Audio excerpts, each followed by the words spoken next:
Hi guys, मैं हूं विनय कुमार और आप सबका बहुत स्वागत करता हूं हमारे यूट्यूब चैनल दी लर्निंग हाउस में। ठीक है, और भारतीय भवन प्राथमिक गणित क्लास 10 का 10th का मैं पढ़ा रहा हूं मैथ, और 7वां क्लास है वॉल्यूम्स एंड सरफेस एरिया का। हम लोगों ने 22 नंबर प्रश्न तक कर लिया था। ठीक है, 23 नंबर प्रश्न को करेंगे। तो 23 नंबर प्रश्न में क्या कह रहा है, जरा ध्यान से सुनिएगा। 3 सेंटीमीटर त्रिज्या वाले एक ठोस अर्धगोले को पिघलाकर उसी के आधार के बराबर आधार वाला एक लंबवृत्तीय शंकु बनाया गया। तो शंकु की ऊंचाई निकालिए। देखिए यहाँ पे एक अर्धगोला है। क्या है? एक अर्धगोला। अर्धगोला आप लोगों ने लाइफ में बहुत यूज किया हुआ। कहाँ होता है अर्धगोला? बताइए। कटोरा देखे कि नहीं घर में? बाउल। ठीक है, वो अर्धगोले के आकार का होता है। ठीक है, और इसकी त्रिज्या दिया हुआ है कितनी है? 3 सेंटीमीटर। इससे को पिघला करके क्या बनाया जाता है? एक शंकु बनाया जाता है, जिसकी त्रिज्या कितनी दी हुई है? इसकी भी त्रिज्या 3 सेंटीमीटर दी हुई है, यानी कि समान आधार है। हालांकि ये देखने में अलग अलग लग रहा है, लेकिन आप मैनेज कर लो, दोनों 3 सेंटीमीटर ही है। ठीक है, इतना मैनेज कर सकते हो, समझ जाओ। तो पूछ रहा है कि ये जो नवनिर्मित शंकु है, इसकी ऊंचाई क्या कैसे होगी, कितनी होगी? तो कैसे निकालेंगे? बहुत सिंपल है, बहुत सिंपल। अभी तक हम लोग इसी टाइप का प्रश्न करते आ रहे हैं पहले से ही। तो ये अर्धगोला है। अर्धगोले का आयतन और शंकु का आयतन दोनों बराबर होगा। पिघला करके बनाया गया हो, रूपांतरित करके बनाया गया हो, या फिर ढाल कर बनाया गया हो। जब भी इस तरह का प्रश्न आएगा तो हम लोगों के माइंड में क्या आना चाहिए कि आयतन की बात हो रही है, वॉल्यूम की बात हो रही है। तो सबसे पहले क्या करेंगे? अर्धगोले का सोचिए, अर्धगोले का आयतन निकालेंगे। अर्धगोले का आयतन क्या होता है? 4/3 पाई आर क्यूब। ठीक है, अब देखिए 4/3 पाई को रहने देते हैं, कैलकुलेशन में आसानी हो जाएगी। 4/3 pi R cube. Are cube ये यानी कि 3 का क्यूब, नहीं 6 नहीं, 3 का cube. R is equal to है 3 सेंटीमीटर। 3 का क्यूब। देखिए एक क्यूब से एक क्यूब कट जाएगा तो क्या बचेगा? 3 3 9 4 36 पाई सेंटीमीटर क्यूब। ठीक है, तो अर्धगोले का आयतन कितना आ गया? 36 पाई सेंटीमीटर क्यूब। अब क्या करेंगे हम लोग? इस अर्धगोले को पिघला के जो बनाया गया है, उसी समान आधार का शंकु, उसका हम लोग आयतन निकालेंगे। तो शंकु का आयतन क्या हो जाएगा? शंकु का आयतन का फॉर्मूला क्या होता है? 1/3 पाई आर स्क्वायर एच। बहुत आसान है, इसको याद रखना। बेलन का जो आयतन होता है उसका 1/3 होता है शंकु का आयतन। ठीक है, तो 1/3 पाई को रहने देते हैं। ठीक है, पाई को रहने देते हैं। आर स्क्वायर यानी कि 3 का स्क्वायर इंटू एच। एक 3 से एक 3 कट जाएगा, क्या आ जाएगा? 3 pi H is equal to 3 pi H. अब देखो यहाँ पे शंकु का आयतन कितना आ गया? शंकु का आयतन आ गया 3 पाई एच, और इसका आयतन कितना आएगा? 36 पाई। अब देखो ये रूपांतरित किया गया, पिघला के बनाया गया। इसका मतलब क्या है कि दोनों वॉल्यूम आपस में बराबर होगा। तो प्रश्न से क्या बनता है इक्वेशन? प्रश्न से क्या बन जाएगा? प्रश्न से बनेगा अर्धगोले का आयतन बराबर शंकु का आयतन, या फिर शंकु का आयतन बराबर अर्धगोले का आयतन। ठीक है, समझ में आ रहा है? शंकु का आयतन बराबर अर्धगोले का आयतन। अगर समझ में आ रहा है तो लाइक बनता है। ठीक है, तो लाइक कीजिए। अर्धगोले का आयतन, अर्धगोले का आयतन, शंकु का आयतन कितना है? देखिए 3 pi H is equal to 36 पाई। ठीक है, एच इज इक्वल टू क्या हो जाएगा? एच इज इक्वल टू क्या हो जाएगा बताइए? यहाँ बनाते हैं। ठीक है, एच इज इक्वल टू हो जाएगा, अब देखिए यहाँ पे 3 पाई उस तरफ चला जाएगा, तो 36 पाई डिवाइडेड बाई 3 पाई कट गया। ठीक है, एच का वैल्यू आ गया 12 सेंटीमीटर, यानी कि जो शंकु बनेगा समान आधार का, उसमें ऊंचाई कितनी होगी एच की? एच कितनी होगी? 12 सेंटीमीटर का शंकु बनेगा। 12 सेंटीमीटर ऊंचा शंकु बनेगा। ठीक है, क्लियर है? कॉन्सेप्ट क्लियर होना चाहिए। लॉजिक समझ गए? चलिए, तो समझाने वाली बात ही नहीं है। दोनों का वॉल्यूम बराबर होगा, इसी का यूज करके हम लोग शंकु का ऊंचाई निकाल लेते हैं। ठीक है, तो 23 नंबर प्रश्न यहीं तक था। अब हम लोग चलते हैं कहाँ? 24 नंबर प्रश्न पे। 24 नंबर प्रश्न पे देखिए, 24 नंबर प्रश्न में क्या कह रहा है कि पीतल के 3 गोलों की त्रिज्याएं क्रमशः 6 सेंटीमीटर, 8 सेंटीमीटर और 10 सेंटीमीटर है।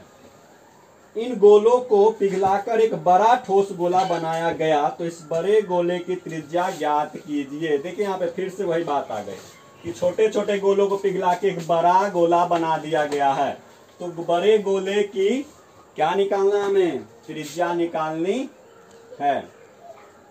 बड़े गोले की त्रिज्या निकालनी, तो छोटा छोटा गोला है। सबसे पहले हम लोग क्या करेंगे, छोटा छोटा गोला बनाते हैं, फिगर में डिनोट करेंगे हमारे पास क्या क्या दिया हुआ है। सबसे पहले तो एक गोला है जिसकी त्रिज्या है 6 सेंटीमीटर, एक गोला है जिसकी त्रिज्या है 8 सेंटीमीटर और एक गोला है जिसकी त्रिज्या है 10 सेंटीमीटर। ऑब्वियस है कि इन दोनों से ये बड़ा होगा। इसकी त्रिज्या है 10 सेंटीमीटर, ठीक है। और इन तीनों को मिला करके एक बड़ा गोला बना दिया गया। इन तीनों को मिला के एक बड़ा गोला, तो थोड़ा सा बड़ा होना चाहिए, ठीक है, इसे समझ लेना आप लोग, लेकिन फिर भी थोड़ा सा बड़ा। तो ये बड़ा गोला इन तीनों को मिला करके बनाया गया है, तो निकालना हमें, तो इसकी त्रिज्या हम मान लेते हैं। तो बड़े वाले गोले की त्रिज्या हमें निकालनी है। तो सबसे पहले क्या करेंगे, तीनों गोलों का आयतन निकालेंगे। तीनों गोलों का आयतन निकालते हैं, तो इसको हम क्या करते हैं, गोला 1 मान लेते हैं, इसको गोला 2 और इसको गोला 3, ठीक है। तो क्या लिख सकते हैं हम लोग, गोले फर्स्ट का आयतन क्या हो जाएगा, 4/3 पाई आर क्यूब फॉर्मूला होता है, तो 4/3 पाई आर क्यूब यानी कि 6 का क्यूब, ठीक है। तो इसको रहने दे देना है सेंटीमीटर क्यूब। अब गोला 2, गोला 1 गोला 2 का आयतन क्या हो जाएगा, 4/3 पाई आर क्यूब होता है फॉर्मूला। फिर से इसका क्या आ जाएगा, 4/3 पाई आर क्यूब यानी कि 8 का क्यूब सेंटीमीटर क्यूब लिखते हैं, ठीक है। समझ लग रहा है। अब चलते हैं गोला 3 में या फिर गोला नंबर 3 में।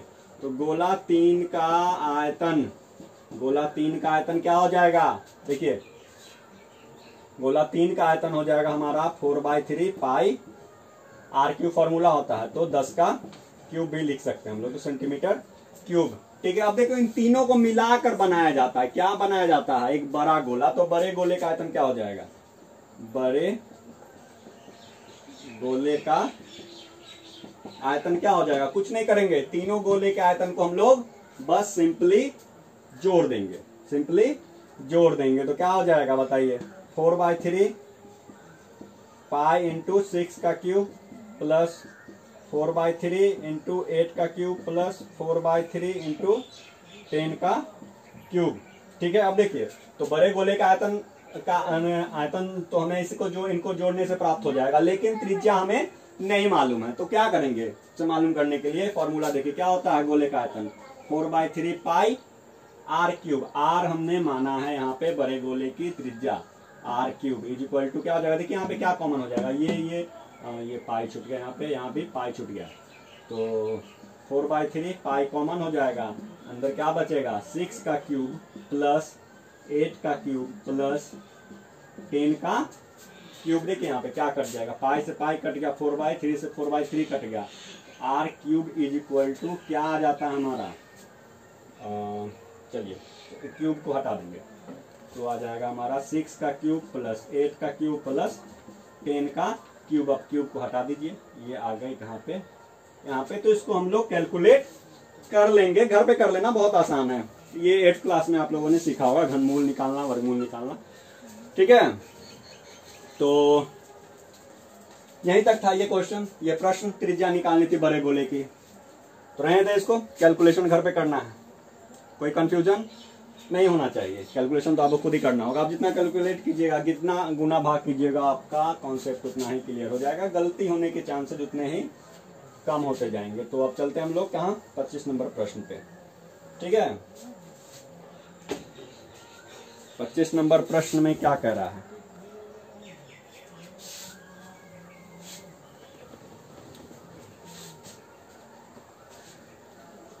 नंबर प्रश्न में कह रहा है कि 24 सेंटीमीटर ऊंचाई और 6 सेंटीमीटर आधार त्रिज्या के शंकु का रूपांतरण एक गोले के रूप में किया गया तो गोले की त्रिज्या ज्ञात कीजिए। बहुत आसान प्रश्न है इसी टाइप का, जैसे पहले वाला जो प्रश्न था।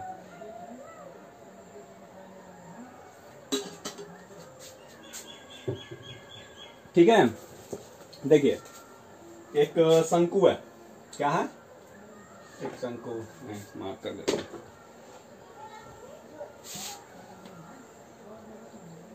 देखिए प्रश्न को समझिए, रूपांतरित कर रहा, रूपांतरण हो रहा, यानी कि ये शंकु है, ठीक है, ये शंकु है, इसकी त्रिज्या कितनी दी है, त्रिज्या दे रखा है 6 सेंटीमीटर और ऊंचाई है 24 सेंटीमीटर। ठीक है, तो क्या निकालना है, इसे रूपांतरित करके एक गोला बना दिया जाता है, एक गोला बना दिया जाता है रूपांतरित करके। तो इस गोले की त्रिज्या हमें निकालनी है।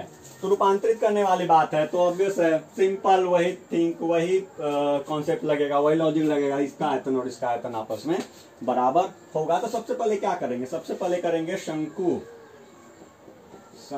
का आयतन। क्या होता है, 1/3 पाई आर स्क्वायर एच होता है। तो 1/3 पाई आर स्क्वायर, पाई को रहने देते हैं, ठीक है, एच आर 6 का स्क्वायर इंटू 24 सेंटीमीटर क्यूब। ठीक है, अब कहां चलते हैं हम लोग, गोले का आयतन। अब चलते हैं गोले का आयतन। गोले का आयतन क्या हो जाएगा बताइए, क्या होता है फॉर्मूला, 4/3 पाई आर क्यूब। ठीक है, अब प्रश्न से क्या हो जाएगा, आर हमें नहीं पता, गोले का आर हमें निकालना है, यही निकालना है। ठीक है, तो आप प्रश्न से क्या करेंगे, दोनों का आयतन आपस में बराबर हो जाएगा। ठीक है, तो क्या लिख सकते हैं, गोले का आयतन बराबर, गोले का आयतन बराबर हो जाएगा, किसके बराबर हो जाएगा, शंकु का आयतन, यानी शंकु के आयतन के बराबर गोले का आयतन होगा, क्योंकि इसी को पिघला के रूपांतरित किया गया है। तो गोले का आयतन क्या है, 4/3 pi R cube is equal to, शंकु का आयतन कितना आया था हमें, 1/3 पाई इंटू 6 इंटू 6 इंटू 24। ठीक है, यहां तक क्लियर है। अब क्या करेंगे, आर को रहने देंगे और बाकी सबको ले जाएंगे। उससे पहले देखो पाई पाई कट जाएगा, 3 से 3 कट जाएगा, 4 उधर चल रहा जाएगा। तो R cube is equal to क्या हो जाएगा, 6 इंटू 6 इंटू 24 डिवाइडेड बाई 4, 4 से कट गया 6, क्या आ गया 6 इंटू 6 इंटू 6। क्लियर है, आर इज इक्वल टू क्या हो जाएगा, घनमूल इसका 6 गुने 6 गुने 6। तो आर का वैल्यू कितना आ गया, 6 सेंटीमीटर। कहने का मतलब क्या हो गया, आगे 24 सेंटीमीटर ऊंचाई और 6 सेंटीमीटर त्रिज्या वाले किसी शंकु को पिघलाकर एक गोले का रूप दिया जाए तो उस गोले की त्रिज्या होगी 6 सेंटीमीटर। 6 सेंटीमीटर आ गया हमारा आंसर। ठीक है, ये हमारा हो गया आंसर। तो बहुत आसान था, आज का सारा प्रश्न बेहद आसान था।